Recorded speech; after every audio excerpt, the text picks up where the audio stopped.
Good afternoon. Good afternoon, everyone. Thank you so much for being here. I'm James Anno, Associate Curator of European Art here at the Museum of Fine Arts, Houston, and I'm also the curator in charge of our exhibition, Glory of Spain, Treasures from the Hispanic Society Museum and Library, which opened today.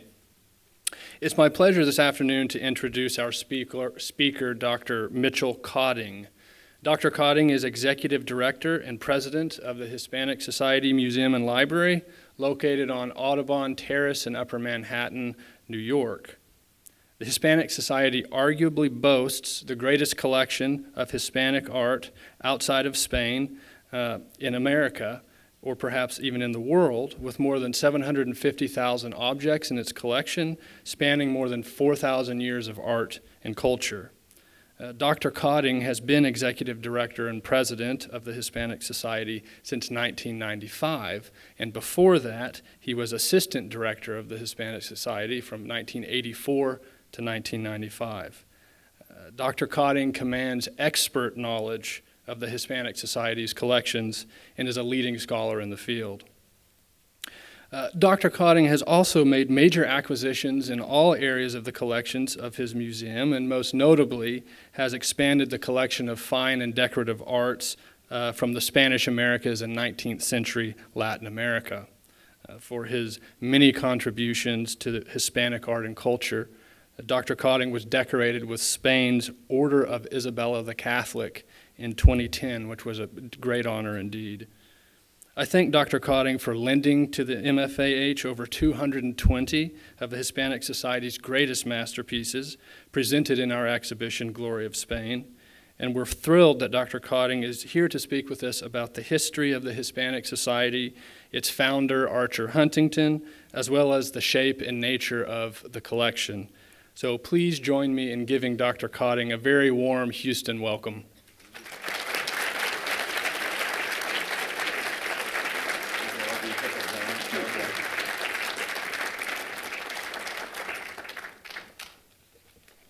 Thank you so much for being here this afternoon. It's a pleasure to be here in Houston for this, and we're at the Hispanic Society. We're absolutely thrilled with having the opportunity to be able to present the exhibition here in Houston. We hope, if you haven't seen it yet, I hope you go through it soon.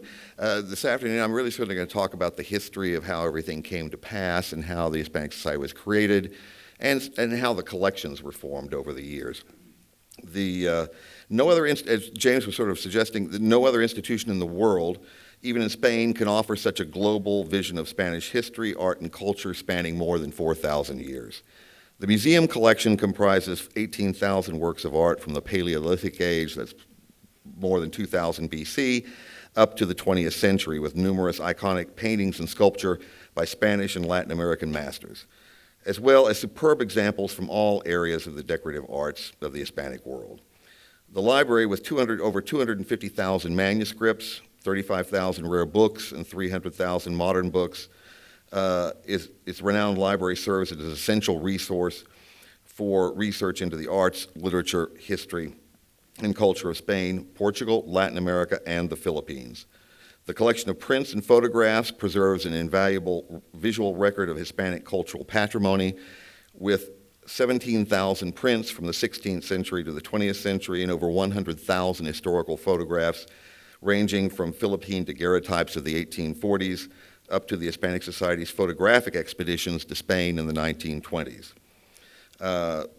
Let me move on with some of the images here. We see the reading room, so you'll get some orientation on it, and the map by Vespucci is in the current exhibition. The Hispanic Society Museum and Library, located on Audubon Terrace in Upper Manhattan, was founded in 1904 by the American scholar and philanthropist Archer M. Huntington, born in 1870 and died in 1955. The Hispanic Society was founded as a free public museum and library to promote the study of the rich artistic and cultural traditions of Spain and its area of influence in the Americas and throughout the world. The collections are unrivaled in their scope and quality outside the Iberian Peninsula, addressing nearly every aspect of culture in Spain, as well as much of Portugal, Latin America, and the Philippines. The Hispanic Society is not only the preeminent art museum and library dedicated to Hispanic culture in the United States, It also serves as the sole institution uniting all of the Hispanic and Latino populations through their common heritage of the Spanish language, history, and culture. Archer Huntington's first exposure, the founder of the Hispanic Society, to the Spanish language occurred in Texas in the late 1870s from Mexican workers on the ranch of his aunt, Emma J. Yarrington Warnken, near San Marcos, Texas. But it was the purchase in Liverpool, England, of a book by George Borrow, The Cincali, or an account of the gypsies in Spain, published in London in 1841, which was on his first trip to Europe in 1882, that ignited his lifelong passion for Spain and Hispanic culture. Visits on this trip to the National Gallery in London and to the Louvre in Paris proved to be life-changing experiences that instilled in him a profound love for art and museums. Following his visit to the National Gallery on the 12th of July, the 12-year-old wrote in his diary, "Read the catalog until I could not see any more and went to bed. I think a museum is the grandest thing in the world. I should like to live in one." It's remarkable to think that the experience of this trip would inspire a 12-year-old to create what is today the Hispanic Society of America. I should say that this was the exact time that Archer Huntington started keeping diaries, which he did throughout the rest of his life for the most part. He later on in life destroyed most of the diaries.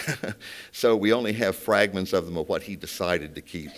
But this provides valuable information on being able to trace the development of the institution and the history through his diaries and through the letters to his mother, who was a major influence.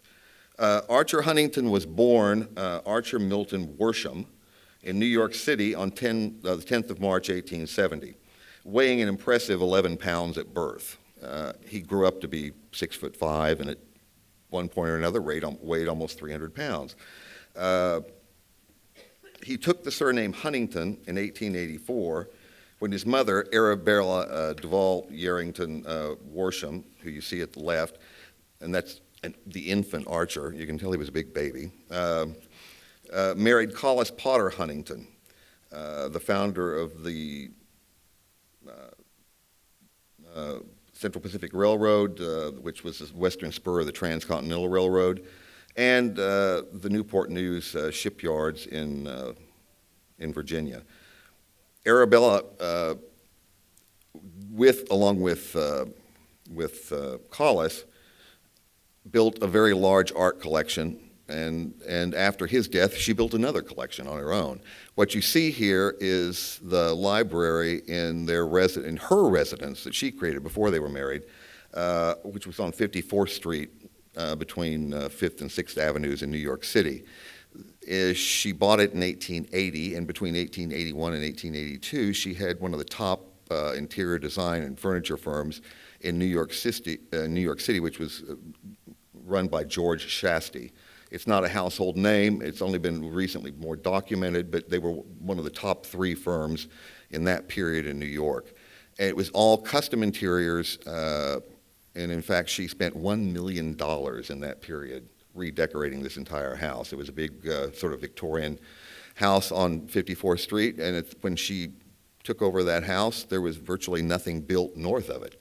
Manhattan had only grown up to that point at that time.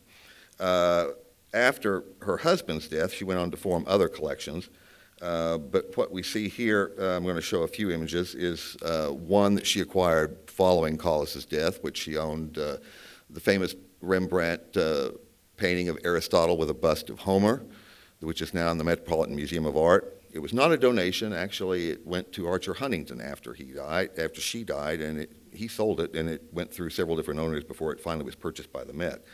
Another is Woman with a Lute by Vermeer, which was in Collis's collection, and that all of the things that were in the collection formed while he was alive were bequested to the Metropolitan Museum of Art. And another final one is this was a work that was formed for the Huntington Museum in San Marino, California. She and Henry Huntington together built up a very large collection of English portraiture from the 18th century, as well as French decorative arts, and added also, she continued to collect some Dutch old master paintings in that period. On her death in 1924, most of the Collis and Arabella Huntington collections were donated to various museums, as I mentioned, including the Metropolitan Museum of Art, the Museum of the California Palace of the Legion of Honor, which is now the Fine Arts Museums of San Francisco, and the Huntington Library Art Collection of Botanical Gardens in San Marino, California. After 1882, after that momentous trip for Archer to England and France, he came back, and 2 years later already had a tutor at home to learn Spanish. So by the time he was in his teens, he was quite fluent in Spanish. And also, at that time, he really started collecting more and more books. In fact, it became obsessive. He wanted to collect all the books that he could find on Spanish history, literature, art. And in fact, in a matter of time, he had amassed over 2,000 books. He went on to start collecting, by the time he was in his mid-teens, rare books and manuscripts. His expertise had grown so much. And you have to keep in mind, this is all essentially self-taught. He never had a university degree in any of these areas. Then it was he traveled with his parents in 1889 to Mexico City. They went by train, of course, since Collis had rail lines that ran into Mexico, and then they took other trains down. And they dined with President Porfirio Diaz in Chapultepec Castle. And there were humorous episodes that occurred then that I can't go into now. There's not time. But it was the experience of that trip of being more immersed in a Spanish-speaking country that really made the decision final that Archer wanted to one day found a museum and library based on Hispanic culture. This had been something that had been brewing, that he'd been thinking about from his early teens. And it was this experience in Mexico that made it definitive, and he actually, back in New York, told his father that that's what he wanted to do. His father had wanted him to continue on in the family business. He was offering him management of the Newport News shipyards, but Archer really wanted to dedicate his life to Hispanic art and culture, and that's what he then proceeded to move on doing. He was determined from the very beginning to learn everything that he could about Spain before he ever traveled there. He had been to Europe already 3 times before he ever traveled to Spain. And that was finally in 1892 at the age of 20 and 21, because he was in Spain for a number of months. Once he returned, he married his cousin, and on that marriage, his father gave them a house in Baychester, in Westchester in the Bronx, and the house was on Long Island Sound. It was a big Victorian house, and with the marriage and the house, his father decided to give him a work that they had acquired in Paris a number of years earlier. I'm sure they already knew at that point of Archer's interest in Hispanic art and culture, and this was not a work that really fit into Collis and Arabella's collection, and it was purchased just to be a gift to the son at the right time. And it is a very important painting. It's by Antonis More, who was one of the great artists in the mid-16th century, and this is the great Duke of Alba, which has great historical significance because this was the Duke that made the Alba family famous, gave them their power and their wealth, and he is the one that tried to suppress Protestantism in the Low Countries during the Spanish Wars there. Archer went on, once he had Plaisance, to construct an entire wing to house his library. The photo we see here is roughly on, I was just trying to think of what year we got. It's around 1900 or so. It's a little bit after that.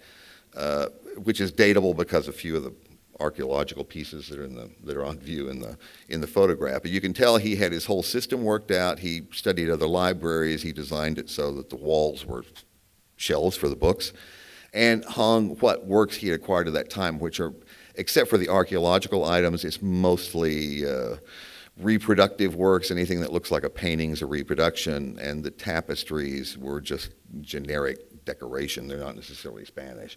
But he created the library in the fashion that he wanted at that time. In 1902, Collis had died in 1900, and in 1902, he had greater resources and acquired the most important private library in Spain. It belonged to Manuel Pérez de Guzmán y Bossa, who was the Marquis of Jerez de los Caballeros. He had an identical twin brother who also had a major library, but the Cerclais is the one that had a library that was focused on literature and had some very important manuscripts included, but it was mostly rare books. That gave him enough of a core for a library now to really seriously think about founding the Hispanic Society, which is what he proceeded to do. And in 1904, Huntington founded the Hispanic Society of America, purchased land on the west side of Broadway between 155th and 156th Streets, and immediately began construction. And here we see it just a year into the construction. The land that he purchased is now all Audubon Terrace. He eventually invited other institutions to move up there. We really wish he had just left all the land for us, though, but that's not the way things worked out. And we could really use it for expansion. But you can see that there was a large Victorian house that was still on the property. In fact, there were a couple that were there for a few years, even after the building went up. And the original entrance was off of 156th Street, up through stairs, and today that's all closed off, and the entrance is now from Broadway itself.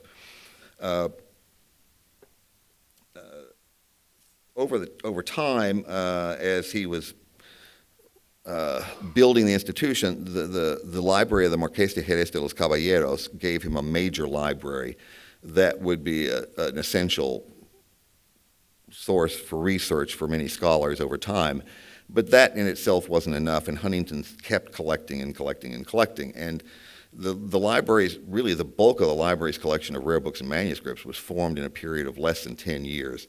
Between 1905 and 1914, he bought exclusively from a German antiquarian book dealer named Karl Hirsemann.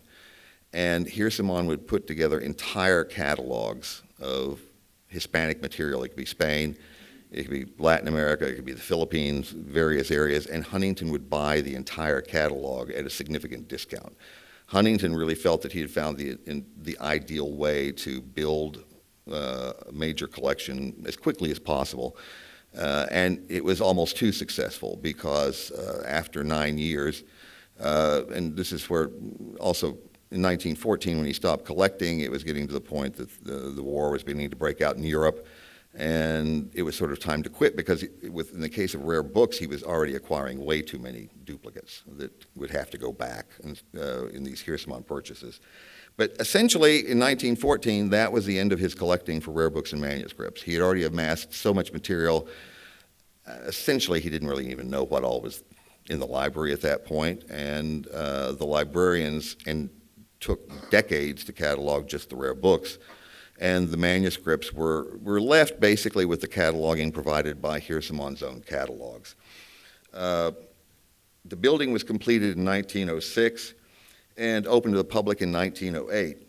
The Huntington's collecting for the museum really did not get going until about 1904 when he founded the museum. So essentially, all of the museum collections were formed between 1904, at least Huntington's acquisitions, and the latest would be the late 20s or 1930, thereabouts. But the bulk of the early collections in the museum were all acquired really before 1920, and Huntington was buying extensively and aggressively. Sometimes people don't realize that you can't just put a shopping list together and go out and buy it when it comes to art. It has to be on the market. You have to find it. You have to be there at the right time. And Huntington, as much as anything, was very lucky to be there at the right time because he traveled to Europe every year. Not necessarily to Spain. He always went to London and Paris and Biarritz, and sometimes traveled over to Germany, sometimes traveled to Italy, but by the time after the founding of the Hispanic Society. By that time, he was well known enough in Spain that he was hounded by everybody to try and sell him something. So he really sort of avoided going to Spain any more than he had to in later years. The very first major work that he purchased on his own was the portrait of Camilo Estali, known as Cardinal Pamphili by Velasquez.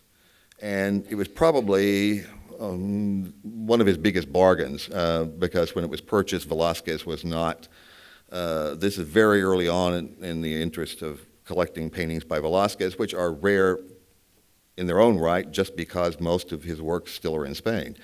And he purchased this as a group of paintings from Francis Lathrop, who was a British painter who lived in New York, had done some of the paintings in his mother's Fifth Avenue mansion after she had moved out of the other house we had seen.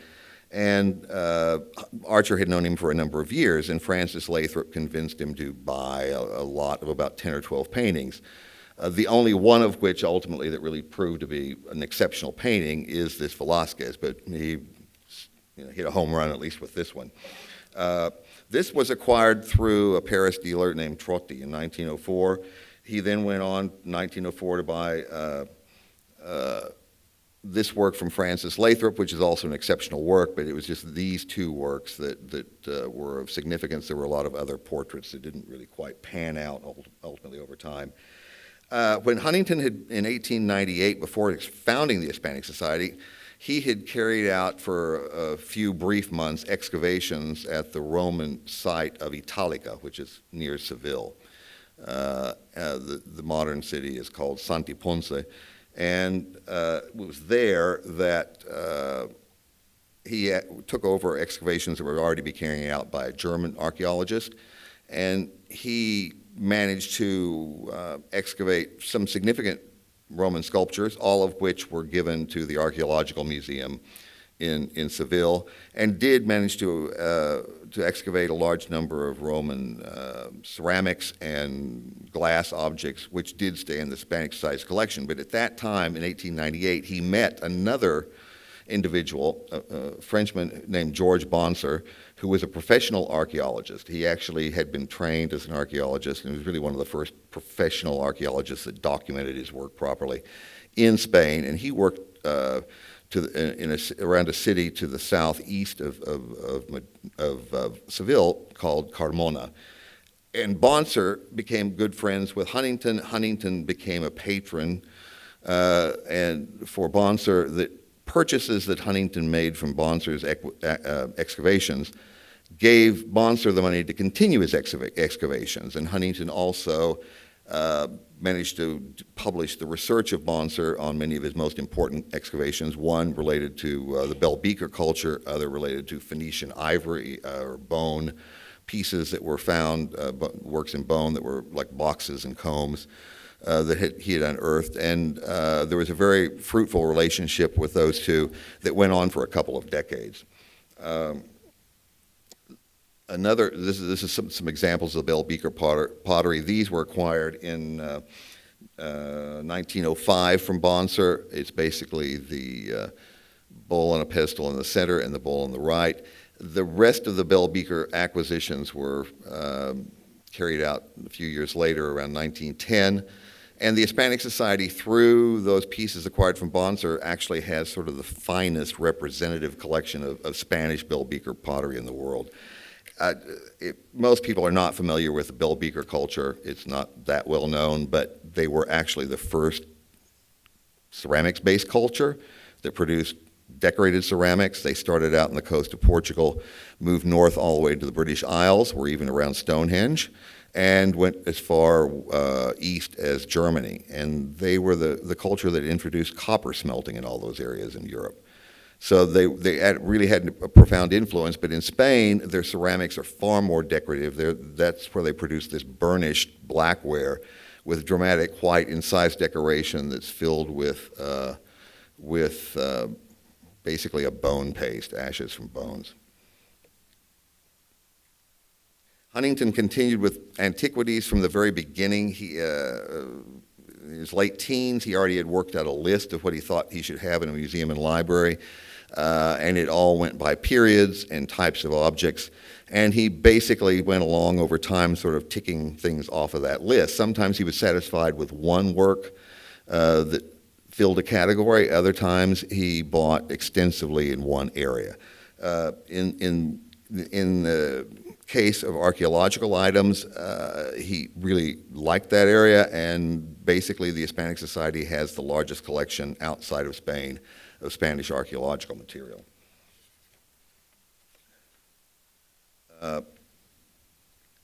A lot of his purchases of some of the most important pieces were actually carried out in Paris.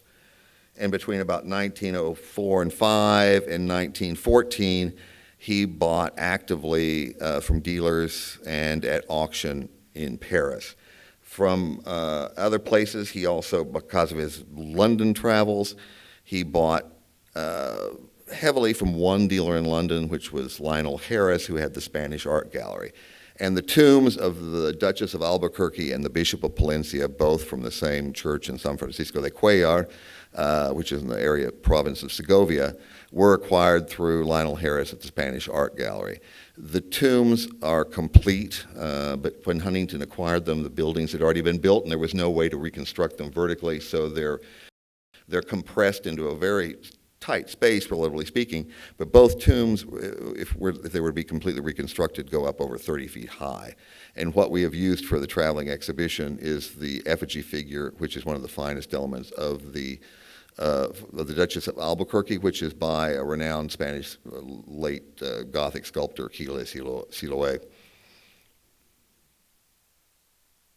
Another acquisition from the Spanish Art Gallery, also in 1906, is this 15th century chasuble, which is a very fine example in its own right, but curiously enough, there was a lot of serendipity in some of Huntington's acquisitions, because this chasuble relates to a Paris Bible from the 13th century that had belonged to the brother of St. Vincent Ferrer for the translation of the Valencian Bible. And this chasuble probably had been worn by Ferrer's brother at the Cistercian monastery in Valencia. And the translation of the Bible did go on, took place, and in another manuscript we acquired, the only surviving page of that Bible exists, which has the colophon and the printer's information. The Bible was not permitted by the church at that time to be translated into vernacular languages, so the entire edition was suppressed and destroyed, and all that survives is that one page. The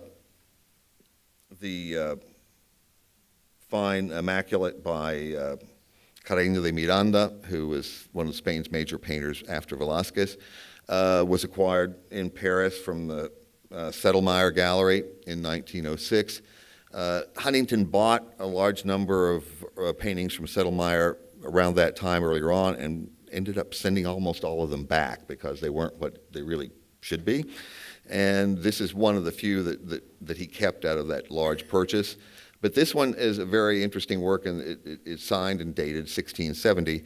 But this work was commissioned for a church in Mexico, and spent most of its life there up until the end of the viceregal period, up until independence. And then by then it belonged to a private family in Mexico, and made its way to Europe, and ultimately was sold to Huntington for Sedlmayr. But this painting served as the prototype for a painting of an Immaculate Conception in the 17th century in Mexico, and there are 3 or 4 paintings known by major Mexican artists of that period copying the composition from this one work. The last of his early acquisitions from before the opening of the Hispanic Society are all from around 1908, and some of the most important. In fact, the most important painting in the collection, probably, and the most iconic for the Hispanic Society's holdings, is this portrait of the Duchess of Alba by Goya, which dates from 1797. And in fact, is a landmark painting. It's one of his finest portraits, but it also sort of marks a change in his style, because he had produced another portrait of the Duchess of Alba only 2 years earlier in 1795, which the Alba family still owns. That painting, however, looks like a stiff 18th century Spanish portrait, and there's a remarkable change in his style and technique just in those 2 or 3 years after painting that one painting.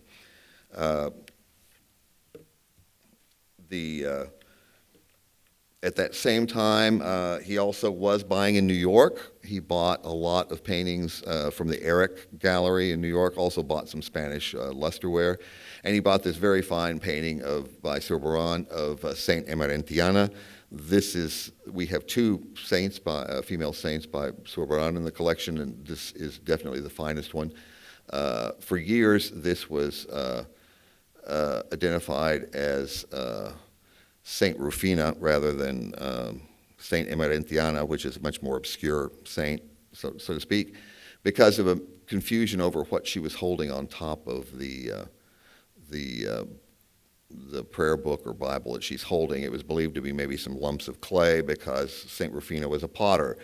Well, no, they're rocks, and Saint Emerentiana is the patron saint of Teruel, and she was stoned to death, so that's why the rocks are on top of the Bible.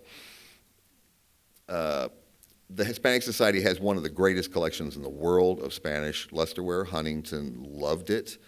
He collected it extensively. He wasn't alone. There was a major competition among lots of major collectors in the late 19th, early 20th century for Spanish lusterware, which included William Randolph Hearst and Spanish collectors and English collectors. But Huntington was, again, sort of in the right place at the right time. And Jacques Seligman in Paris had acquired a large, important collection, which included some with impeccable provenance. This bowl and 2 others in the exhibition that are to the left of this one in the displays had belonged to the collection of Baron Gustav de Rothschild, which was one of the most famous collectors of lusterware in that period. So Huntington, immediately advanced tenfold the quality of his collection of lusterware, and it went on to where he ultimately acquired over 100 pieces.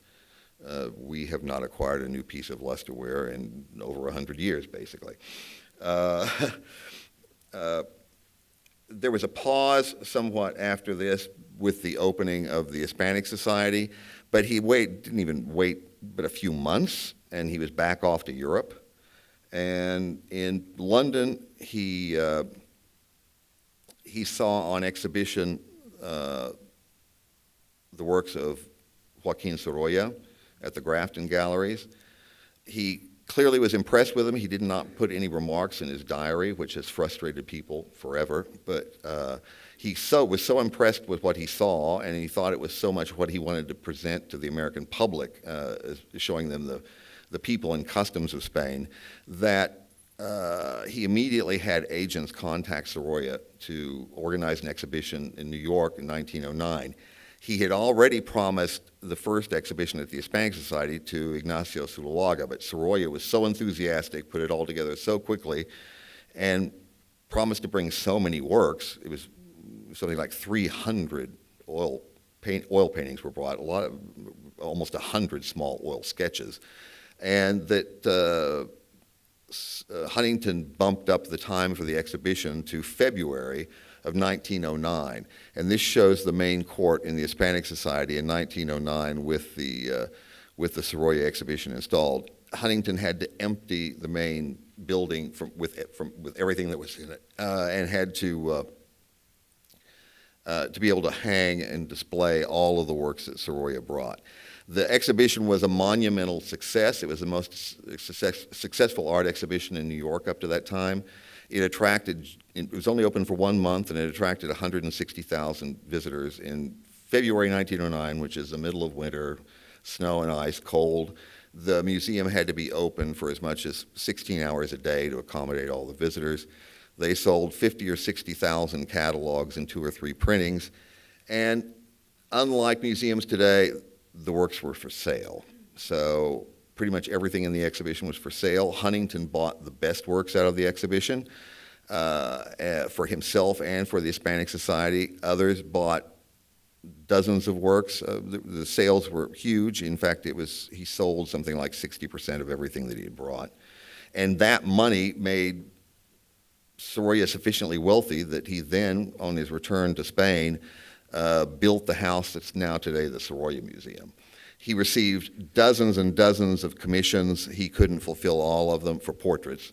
And Huntington arranged for another exhibition in 1911. I'll just show a few of the works. You saw this in the background on the upper mezzanine of the galleries. This is Soroya's Beaching the Boat from 1903. It's one of his most important works. If not, you could argue it's his most important work because it's the first painting that he felt that he had been able to capture the effect of light on water that he'd been trying to for years.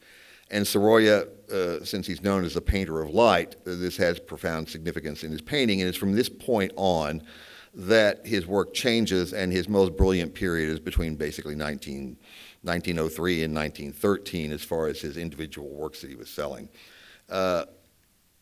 One of his most famous paintings also is After the Bath, which was acquired for the Hispanic Society, as well as a number of other paintings like Sea Idol. That exhibition's success and some of the people that actually acquired works in it, Louis Comfort Tiffany, for example, purchased 5 paintings, I believe, out of that exhibition, and ultimately commissioned a portrait from Soria, which he did when he returned in 1911.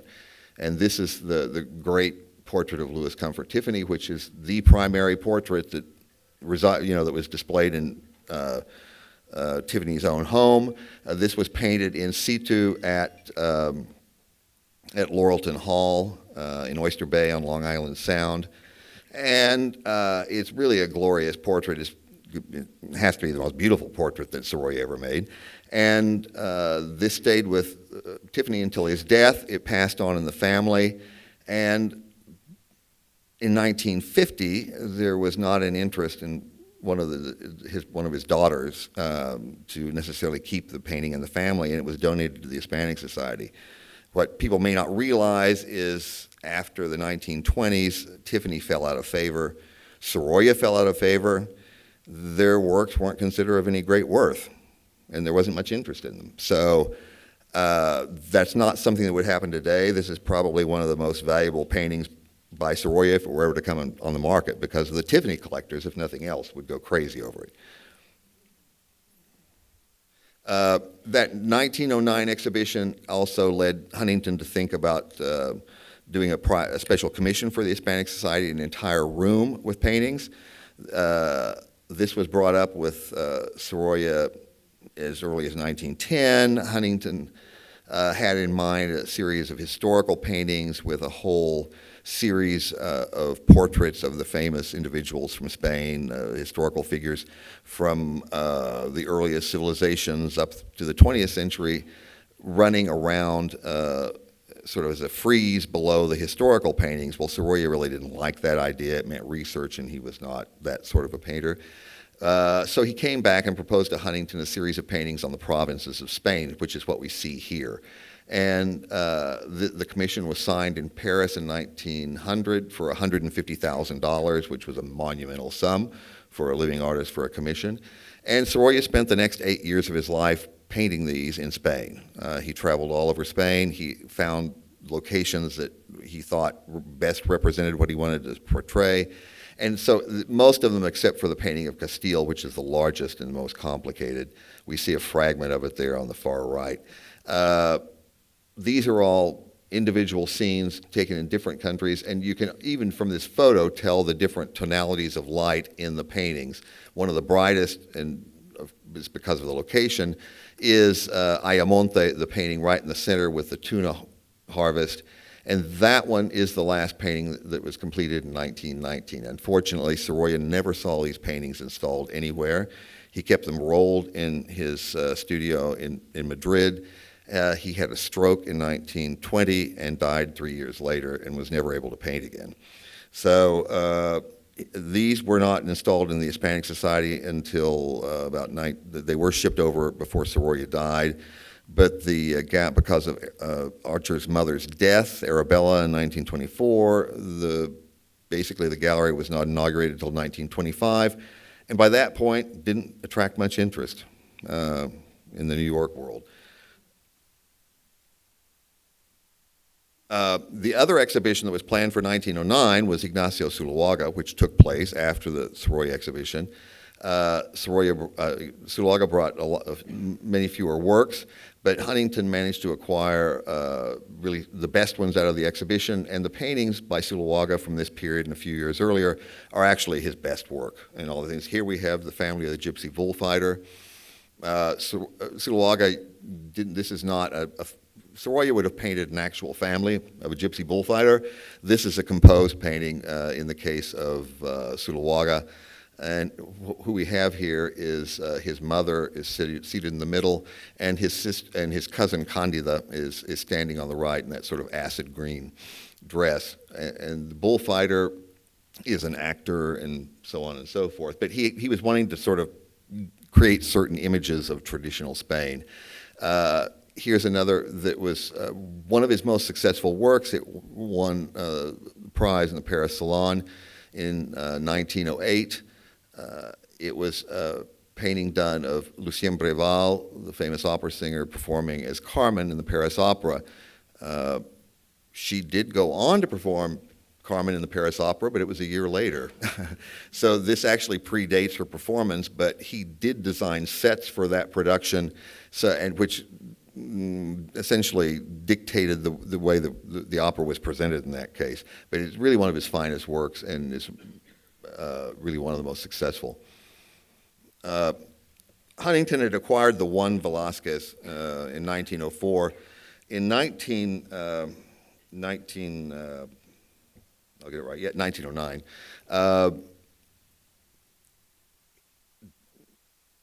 Joseph Duveen in Paris had acquired a very famous collection of old masterworks, the Kahn collection. He acquired the entire collection at a cost of over $3 million, and really needed to sell a lot of this stuff fast. And he managed to sell a lot of it fast through Arabella Huntington, because she bought most of the French decorative arts, the 18th century furniture and other paintings.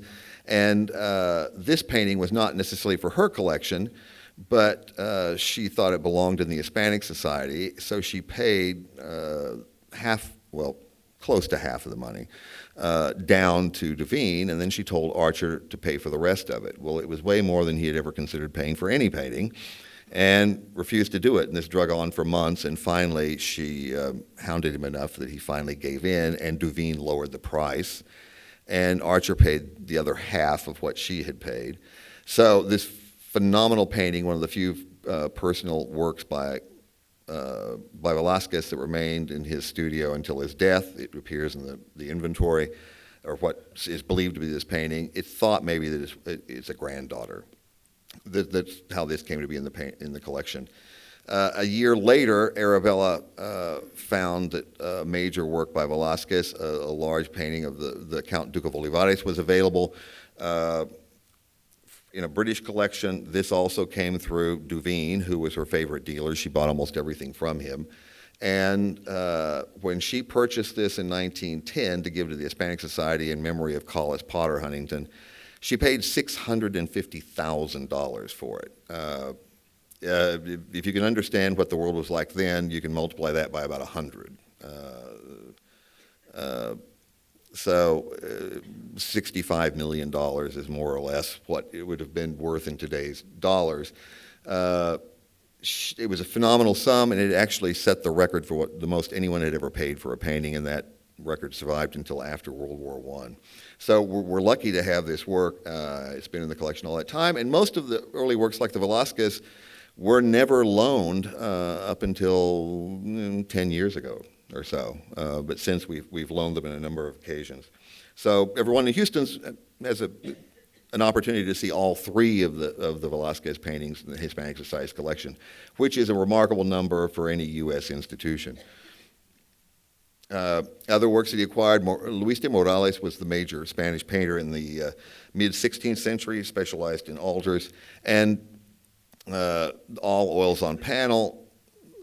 we have 3 works in the collection at the Hispanic Society. The Met only acquired their first painting by Morales a couple of years ago.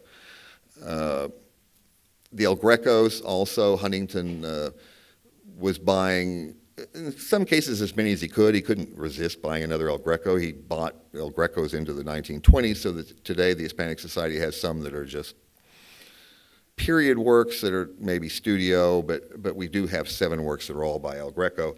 This is a fairly rare work from when he was in Italy before going to Spain, the Pieta, and this one of the portrait miniature of a man was acquired in Paris in 1912 from a somewhat unusual dealer. It's a long story, but it was a woman who lived in New York who was sort of more of a picker than a dealer, and she had somehow negotiated to acquire this work and met with Huntington and managed to sell it to him in Paris in 1912. But it's an extremely rare work. It is signed on the back by El Greco, and it's on essentially a thin cardboard. Huntington also bought extensively in the way of Spanish polychrome sculpture.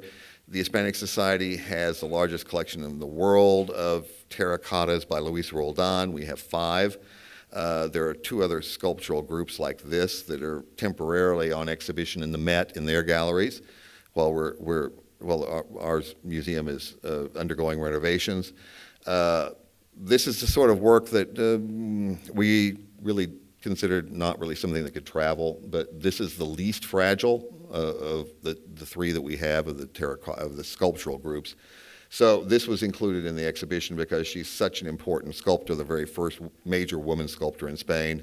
And this dates from between 1692 to 1706, when she was the royal sculptor living in Madrid. And at that time, all those years, all she worked in was terracotta. And the last one is the most modern work that Huntington ever acquired. He only liked representational art. He did not like modern art in that period, Picasso, etc., Juan Gris.